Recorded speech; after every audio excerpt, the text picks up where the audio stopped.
Defterime adım yazıp üstünden inçe çizdim. Bileşen suratlarımız ilin ayasını kısıp yazan setirlenme yönü sen dinlemegin duşan yermizden esem yaşı dolu didelerim ol günleri yatladım inni iza gelmezdi asmandan yağış yağsa ağrıdan damca geçmezdi yanlışmayan yok yanlışlarımız kendi yönü bu söyleyi kim deydi onun deneyip ilgepine giden sensin keçir bağlı ülkülüğüm arzularım törümde görmek seni öymedidi arzular koymasıdı ayrılığa dözmesedim ayrı uğra yörümen bir çıkalga gözlesedik ayrılık ekitte seni izine dönmedim söylenmeyiptin ya da söylemedim inni geçem oğum köçülüğün bana yat bollu bilsen sen öğrettin bu lirika autorunu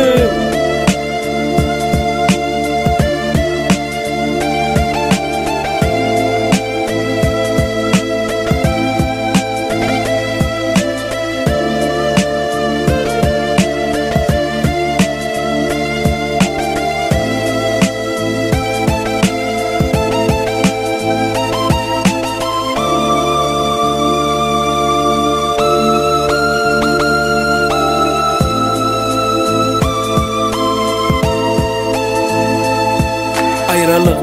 sevginin en esası çorasıdır bar şudur diydin oklap meni ayrılık kölüne yöne şol ayrılıkdanım kalmadıysudur sevgi periştelerim buyurmadı sen kömlüne gel özüne geplere gitme seplere etme zepere yetme diyem de sana yetirip bilmedim bu sözümü attın közlerini yalanın ayrılık hakta yazanım sensin sebebi söylenim kulpları açılmadı arzu eden baktımızın belki sonu şeyledirim manglaydaki yazgıdımın allı duman bu serimen bir derviştey ağız açtım sen araştın men olsa yalan bilen yarıştım geplerde yok hakikat geçmişte ol sahipam yengsemde köp bahilam saz bilen söz yakilam bu orada